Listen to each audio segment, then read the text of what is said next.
Hi, church family. My name is Jesse, and I'm a sinner. So, I mentioned this the last time I spoke. In AA or NA, when you announce yourself, then everybody says hi. So, hi, Jesse. My name is Jesse. I'm a sinner. Oh, thanks. Yeah, there's a lot of correlations between that program and just the Christian walk in general.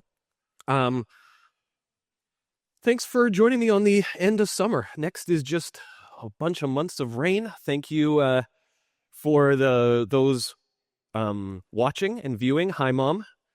I don't actually know if she's watching, but yeah, okay. Okay, got it. So when I was first asked to talk for this series, I was worried, and to be honest, I didn't really want to do it. And that's because the assignment was to give your personal testimony and how that relates to a character in the Bible. And to be honest, the only reason I was hesitant is because I don't really have a good testimony. And what I mean by that is good in the conventional way.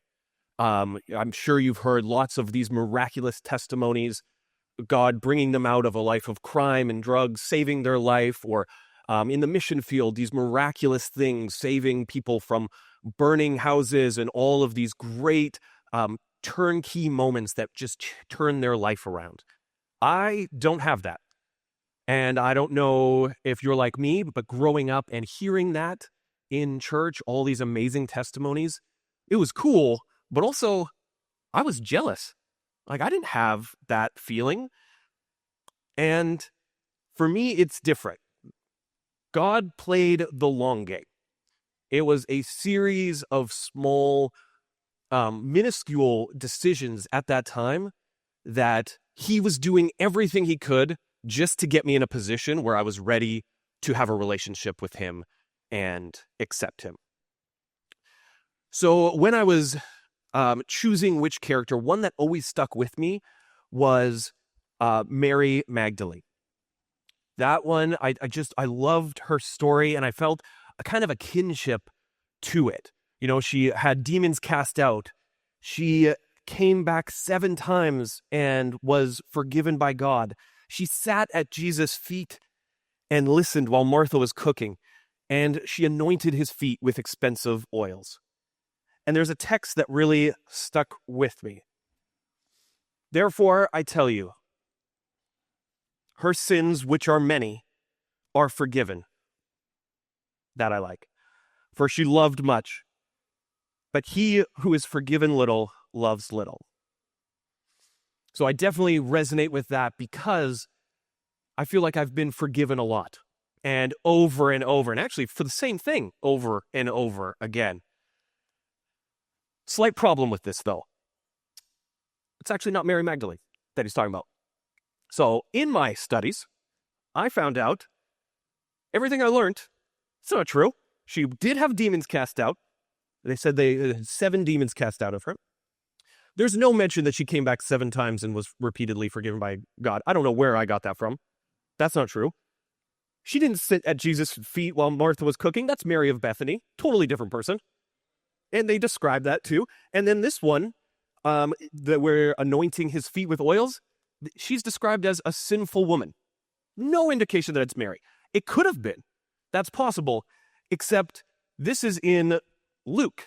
So Luke, if you don't know, in terms of like the Gospels, he's the historian. He traveled around and collected all these firsthand accounts of experiences with Jesus and compiled them. And in Luke 7, he just calls this person a sinful woman. And then in Luke 8, he introduces Mary Magdalene. He took his 12 disciples with him, along with some women who had been cured of evil spirits and diseases. Among them were Mary Magdalene, from whom he had cast out 7 demons.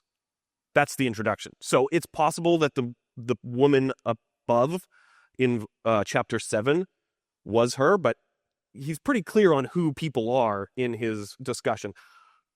So that was pretty discouraging. I wanted to throw everything out the window. I'm like, well, this isn't going to work.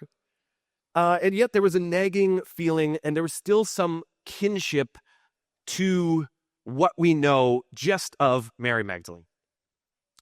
So what was that kinship? So like I said, my story is the long game. So a series of events. So because of that, I gotta take you way back. I grew up in the church. I'm third generation, I believe is how it is. My parents' parents were Adventists first. Yeah. So, and maybe even one more. I might even be fourth. But we grew up. My parents had this weird, like, kind of dichotomy. Some things they were really liberal with and lenient, and other things they were really conservative with and strict. And one of the things they were conservative with was Sabbath. So we had to have Friday night worship, and we couldn't do anything fun until we finished Saturday night worship. And I'm the youngest of a lot of siblings, so I saw all their struggles, all their arguments, and I just learned my lesson. I'm passive, so I'm like, I'm just going to play their game. This is their house, that's fine. I'll do what I need to do. And I just worked that into my timetable. So it wasn't perfect. I mean, there were times I misjudged, and so I have like a car full of my friends were waiting to go out Saturday night, and I'm stuck in the house with my jacket and shoes on having worship. Just like, can we wrap it up? And then we go. So that was kind of my experience. I wasn't resentful. There wasn't a hate or a trauma from it for me. It was just like, that's just what you got to do. These are some of the things you got to deal with, and I'm okay with that.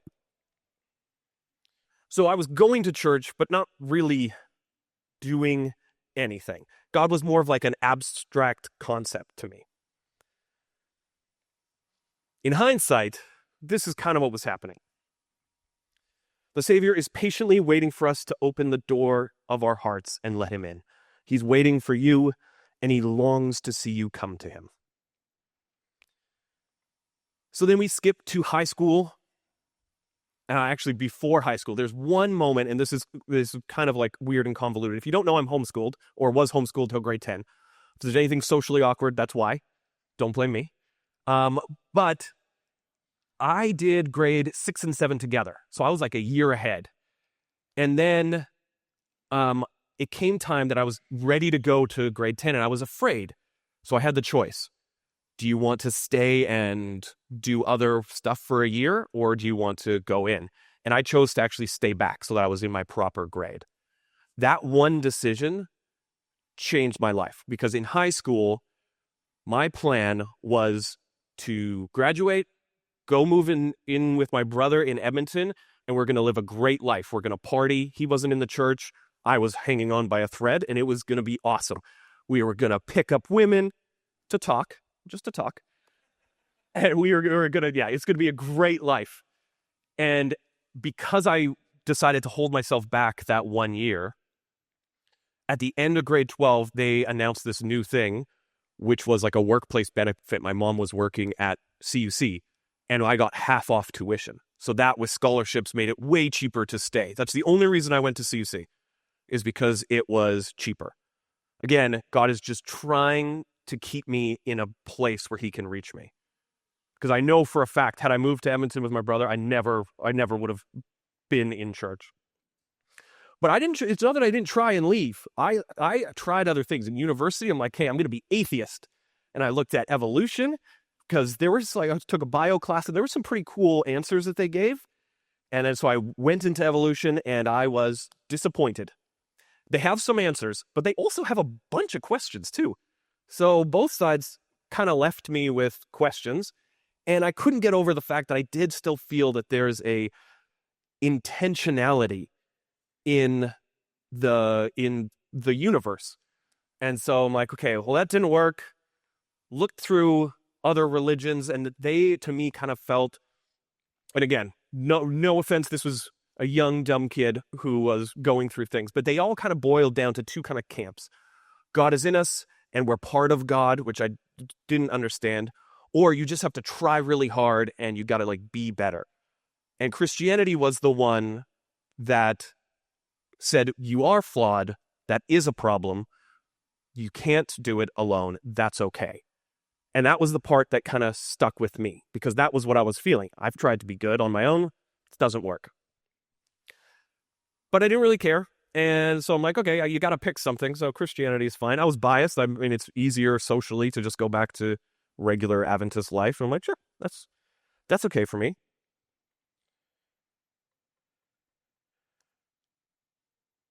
I know all the things you do that are neither hot nor cold. I wish that you were one or the other, but since you are like lukewarm water, neither hot nor cold, I will spit you out of my mouth. So that's me through and through. I had no offense. I wasn't bothered. I just didn't really care. I'd go to Vespers Friday night to see my friends or to pick them up so that we could go out after. Just playing the game. Then as I graduated, you can see I put adult life in quotations because I don't do that very well. Then as I graduated, I started working at a treatment center. I graduated with psych, working at a treatment center. It's where I learned about AA and NA, and hearing these people's stories, what they went through. One, for an example, there was someone who came in, he's going to treatment because he recently overdosed. And how he ended up being saved, essentially, his dad, they didn't live in the same house, he didn't see him, there wasn't any indication. His dad just got a nagging feeling while he was at work. And he's like, oh, something's not right. I don't know. I don't know what's happening. And it went on for hours and hours till the afternoon. He told his work, he's like, I got to go. And he drove 45 minutes to see his son, where he found him OD'd. And the paramedics said, had it been 3 minutes later, he would have died. So he had to leave work before his son even thought of using at that time. And sure, we can chalk it up to coincidence, but you can only hear so many of those stories before you start feeling like, I don't know, how many times is it a coincidence when it's actually something? So I did see examples of God working in people's life, the desperate. And I'm like, okay, yeah, I guess God exists. He works in people's life. Not mine. I had birds as a kid. Both flew away. I prayed for them to come back. They never did. So he doesn't work in my life. If you can't tell by now, I'm an idiot. And looking back, there's so many examples of things that I missed. But even going to OAC was a hoax. Not an intentional one. I moved out here, wanted to do the life of a starving artist. Got the starving part down. Still working on my craft. But I came out here and I started going to OAC because my cousin went here. And I didn't really know people, so it's a good way to just meet people. So I came intermittently when I wasn't tired from being out the night before or just being lazy. And through my cousin, I got a job with Kumar, who was a pastor at the time. I don't know does anyone remember the Let's Move Vancouver thing years ago? Okay. Oh, yeah. Yeah. So I got a job doing video for that. So when I talked to Kumar and he was interviewing me, he's like, okay, well, I'll give you the job, but I need you to start coming to church because I want my team to be present in church, which I think is illegal. I don't think you're allowed to use that as a stipulation for employment. But I didn't know that. And I'm like, yeah, sure. So that's why I was going to church. That's why I came to OAC, was because I'm like, well, I got a job and I'm used to going to church because I have to. So that's not really a big issue.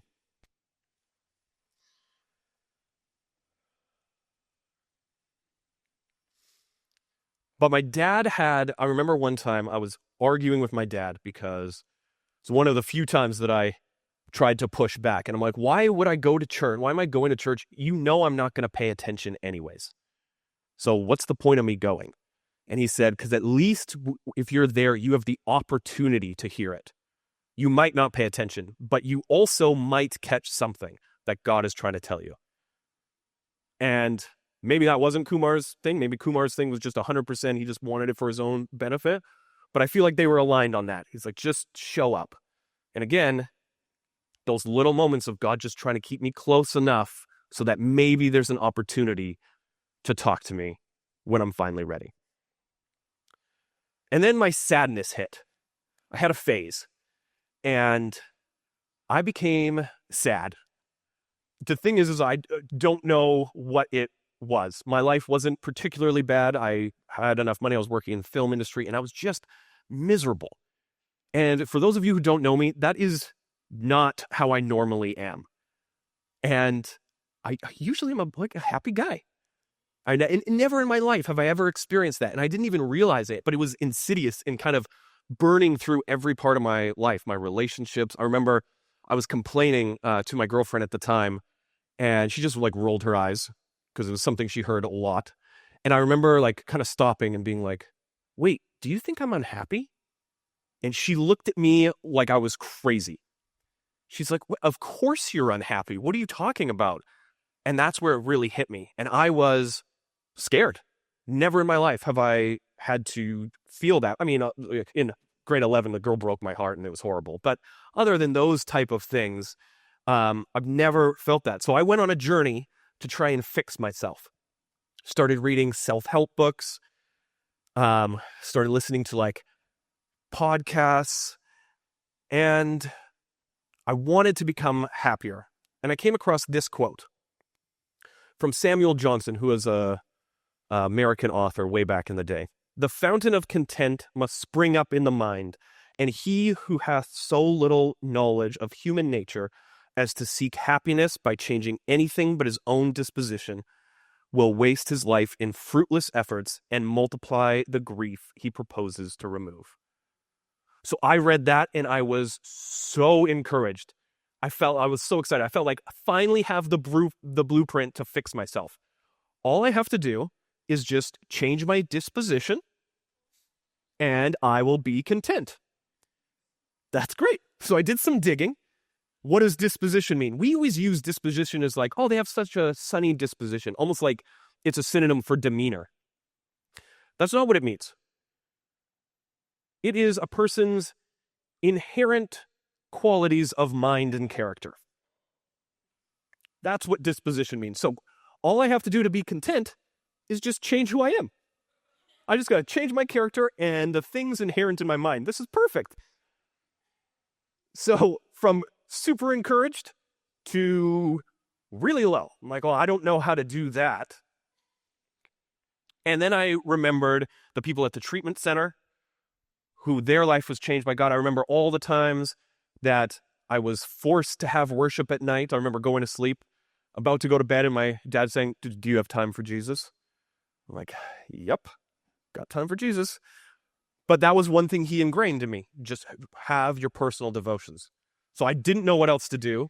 Self-help was kind of helping. I do think this is the blueprint. I just got to change who I am. And this was another verse that I hated. Now that I was ever in need, I've learned how to be content with whatever I have. I know how to live on almost nothing or with everything.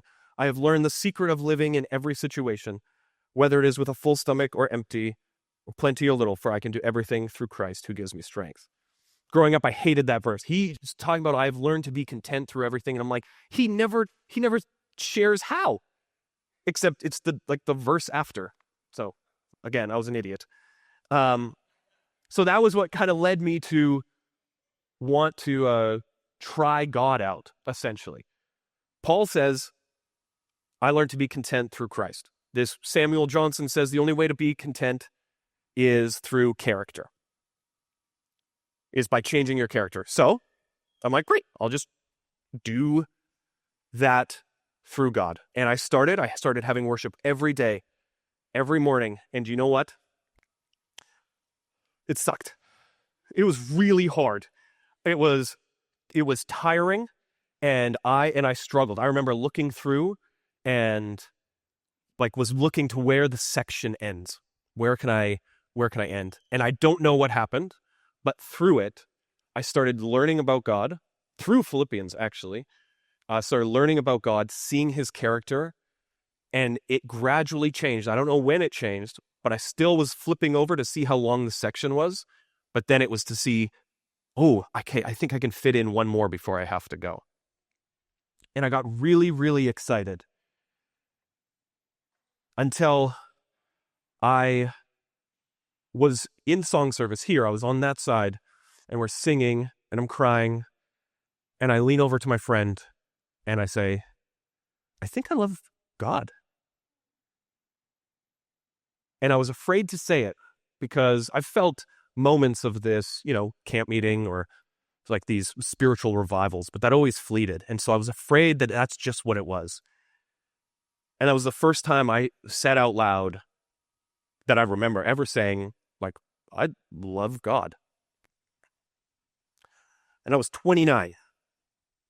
So 29 years of being around God and actually not caring until I actually got to see his character. So why do I love Mary? So the one thing is her past isn't talked about. That's where she just picks up. We got all these other amazing accounts, but we don't see her, like, what happened with the casting out demons. She just jumps in like, oh yeah, the girl that she had 7 demons, but we got rid of it. And the rest of her story is what she does after. It's not about her mistakes. It's not about the choices that led her there. It's just moving forward with Jesus. And then the second reason is more for admiration than me necessarily seeing myself in her. I aspire to be like her because she was there. She was there with Jesus. When everyone ran, all the apostles left. She was there. She was there at the crucifixion, and she was there at the resurrection. Standing near Jesus, standing near the cross were Jesus' mother and his mother's sister, and Mary, the wife of Clopas, and Mary Magdalene. And in every gospel, she's there. So she must have been around enough for people to take notice because every one of them mentioned her. We had her as, later on, she's described as the apostle of apostles. She was the one bringing the message of the resurrection. And that's what I want. I want to be there with Jesus. I just want to be there because I was forgiven much. So loving much, I feel like, is the least I can do. So whether it's 7 demons or 7 nagging sins or 77 nagging sins, like in my case, just remember that's not your story. You're forgiven, and the rest is just about how close you stay with Jesus.